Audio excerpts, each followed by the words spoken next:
Hey, this is Mark, and in today's podcast, we're going to answer the question for all the NTYs out there with Cassandra syndrome. Am I too sensitive or am I emotionally starving? So many women that I work with say some version of this. I don't know what's wrong with me, but I cry more than I used to. So if you found yourself feeling more emotional, more reactive, more fragile than you remember being in times past, then this podcast is for you. Being told, perhaps by your ASD husband, that you're too sensitive can slowly dismantle your self-trust. And over time, that message can hurt more than the loneliness itself. So today we're going to talk about emotional sensitivity versus emotional starvation, and how one often gets mistaken for the other. Now, before we go further, I want you to take a deep breath. Notice where your body is supported. Notice that you're here listening, trying to understand yourself. That effort matters. Just a moment to be grounded. Okay. Now, the question in this episode came from women who were basically afraid they might actually be the problem. So if that fear feels familiar, you're in the right place. So let's look at the first question that has been summarized. It basically went like this: why do I feel more sensitive now than I used to? Well, the answer is because prolonged emotional deprivation heightens emotional reactivity. When emotional needs go unmet over time, your nervous system becomes hyper alert, not because you're fragile, but because connection has been uncertain. Small moments start carrying heavy meaning. For example, a neutral tone feels rejecting, silence feels like abandonment, missing bids feel devastating. This isn't sensitivity, it's emotional hunger, and hunger always intensifies their response to scarcity. If this describes you, pause right here and say gently to yourself, my reactions are telling a story. My reactions are telling a story. Now, several women asked this next question with a lot of shame. And again, this question has been summarized. Why does he say I'm overreacting? Okay, because he's responding to volume, not context. Your spouse on the autism spectrum often assesses emotional situations based on observable intensity, immediate logic, and efficiency. He doesn't automatically register the history behind your emotions. So when years of unmet needs pour out in one moment, he sees an overreaction, while you're expressing accumulated pain. The issue isn't exaggeration, it's compression. So let's take another grounding moment. If you've been minimizing yourself to avoid being seen as too much, pause right here. You're not too much.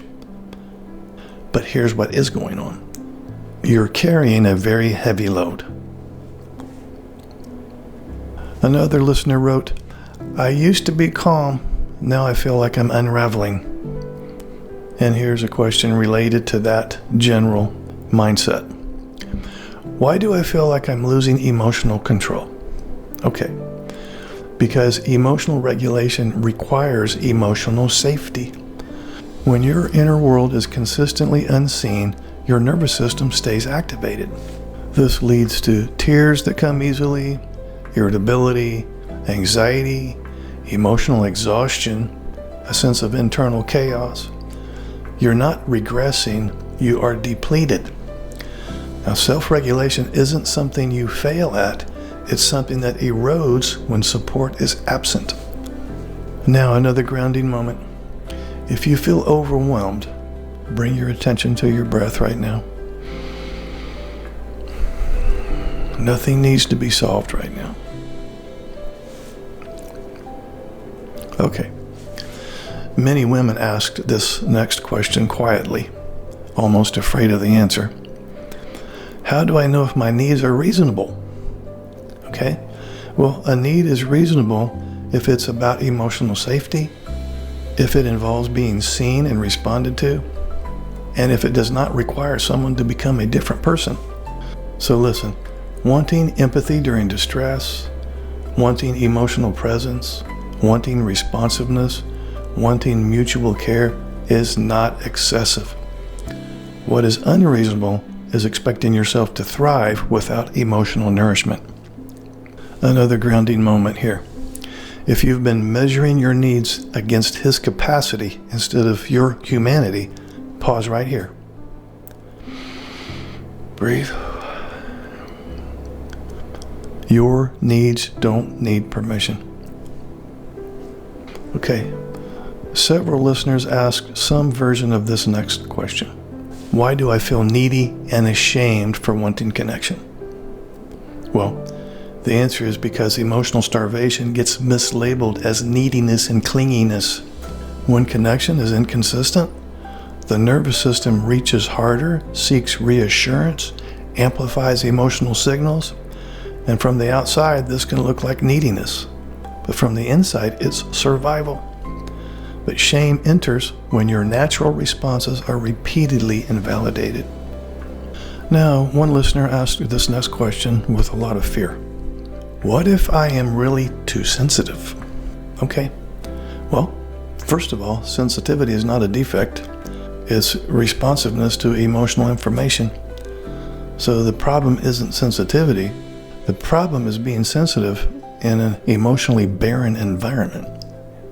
Even the healthiest nervous system struggles when emotional cues go unanswered. So your sensitivity isn't the issue. It's the context it exists in. Another grounding moment. If you've been trying to harden yourself, pause right now. Breath. You don't need to become less human to survive.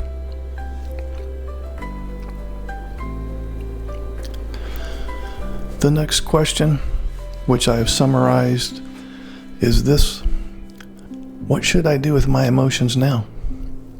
Okay? You want to start believing them, not necessarily acting on them, not explaining them, not suppressing them, just acknowledging something in me needs care. Emotions are instructions, they're information, and right now your emotions are telling you something important. So if you've been told you're too sensitive, you're whiny, clingy, let me offer a different perspective. What if you're not sensitive, but you're starving? What if your tears are signals, not flaws? What if your emotions are asking for honesty, not suppression? Now, in the next podcast, we're going to be talking about why trying to talk things through often makes things worse and what actually happens beneath those conversations. So until then, be gentle with yourself. Know that you are not broken. You are responding to a lack of emotional nourishment. Like, subscribe, and comment below. I'm interested in hearing some of your self-care strategies that are working for you. This is Mark Hutten. I'll see you in the next podcast. If you are a neurotypical wife in a marriage with an ASD level 1 husband, and you feel like you're suffering from Cassandra syndrome, then there's going to be a link below this video in the description area and also pinned in the comment section that will take you to my Cassandra syndrome recovery group. We meet 1 hour a week for 4 weeks. I hope to see you in that group. I have a book available on Amazon for those of you who want to recover from Cassandra syndrome. The link will be in the description as well as pinned in the comments section.